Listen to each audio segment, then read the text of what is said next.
Very many Lithuanian churches in America have been closed, and unfortunately, when a Lithuanian church is closed, often all the Lithuanian activity in the area dissipates. And very few actions against such closures have been successful. And one of these success stories is here in Boston, South Boston in particular. And I am talking to Gloria Adomkaitis, who 20 years ago, back in 2004, led a successful fight against the closure of St. Peter's Lithuanian Church in Boston, which is still open. So how was this fight successful, and what have you done? Well, I don't have a clear answer of why we were successful. I can tell you that we were very much adamantly opposed to the closing, and we organized, we raised funds, and we did whatever we could to harass the archdiocese so that they would realize that Lithuanians had to be reckoned with. We hired a canon law lawyer. We looked into canon law, what our rights would be as a Lithuanian parish, as an ethnic parish. We demonstrated. We surrounded the cardinal's residence and blocked his entrance and exit for about 6 or 8 hours one very hot Sunday, dressed in our Lithuanian costumes and dripping with amber. We sang Lithuanian hymns. We flooded their telephone lines with call after call after call, demanding that Lithuanians be reckoned with. Lithuanian parish has to stay open. We built our own mini Kryžių kalnas, Hill of Crosses, in front of our church as a symbol or to parallel the fact that the communists in Lithuania tried to do away with Lithuanian churches, and they destroyed the Hill of Crosses many times. We drew the parallel that now the archdiocese is acting like the communists, trying to destroy Lithuanian parish. We wrote letters, we dealt with the media, we did print media, we had television, we had radio. Anything we could think of, we did. And for about a year, we agitated, we demonstrated, we pled our case, and for some reason, in June of the following year, the pressure came off and the closing date that they required was no longer talked about. They had asked our pastor to choose our own date of closing. That was the procedure, apparently, when they wanted to close a parish. They would ask for the parishioners to decide on their date of closure, and at that time there would be a special service and some kind of a special ceremony to close the church. And we denied our pastor that answer. We refused. We said, we are not closing, we are staying here. You can't give them an answer. And we did that for months, and maybe we wore them down, I don't know.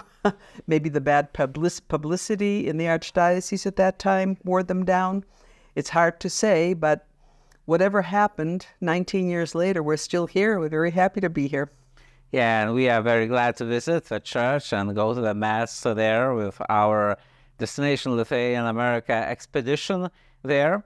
And at the very same time, actually, many Lithuanian churches in the area were closed, in Norwood, let's say, or Brockton, Massachusetts. So now I think there are just 2 officially Lithuanian churches remaining in the entire state of Massachusetts. So this one in South Boston and also one in Ethel, Massachusetts. So you mentioned the Hill of Crosses, so everybody would know what is it. So Hill of Crosses is one of the most famous sites in Lithuania, and it includes, well, now hundreds of thousands Lithuanian crosses near Šiauliai. Many of these crosses have been brought during the Soviet occupation.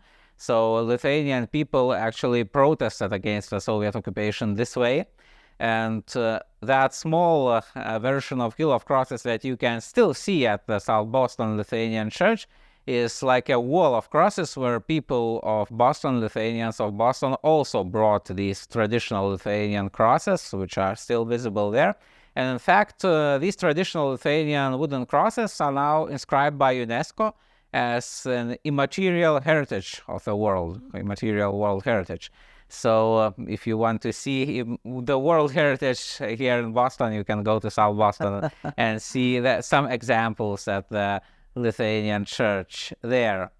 So you mentioned how you were successful in this fight, but what actually encouraged you to take on this fight? I mean, your grandparents immigrated to America, your parents were already born there, and you were born in America.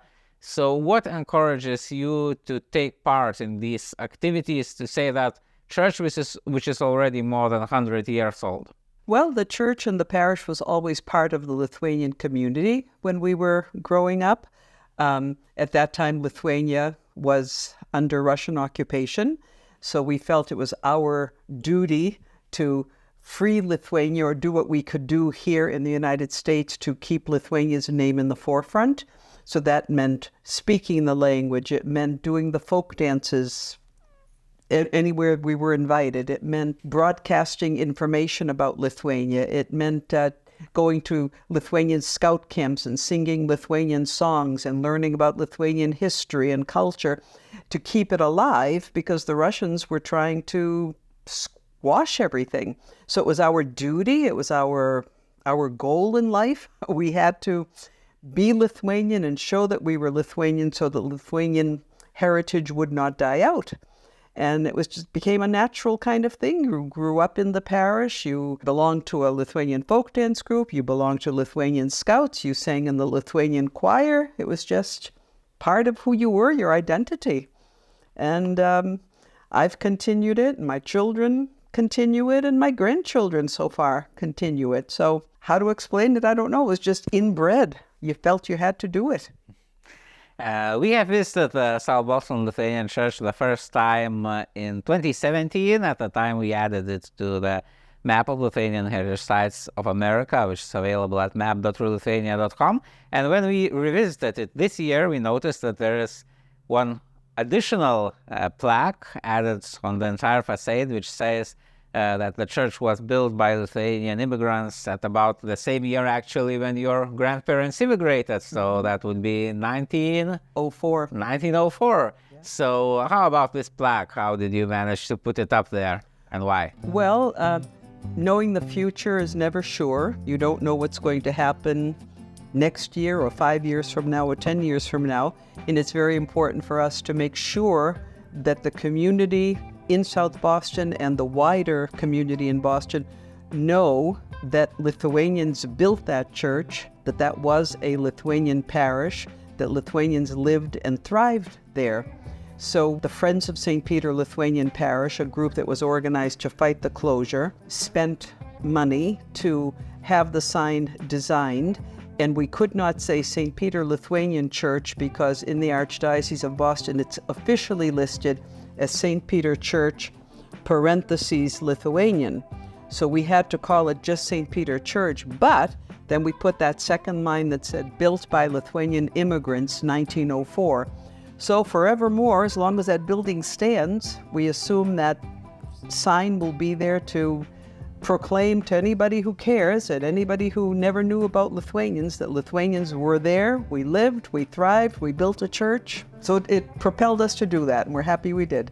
Indeed, there are lots of Lithuanian signs in the South Boston area. There's, for example, an intersection named after Stephen Darius, which is actually Stepanas Darius, the same famous pilot who was among the two first Lithuanians to fly across the Atlantic Ocean. Right. And there's also St. Casimir Street, there's also a Lithuanian club there, and all of these sites are marked on the map.lithuania.com map of Lithuanian Heritage Sites in Americas. You are able to also see their images there and read their stories, which I invite you to do. And on this channel here on YouTube, you can hear more interviews like this with people who are keeping the Lithuanian flame alive here in the United States of America. So if you are interested in this, I suggest you to subscribe this channel.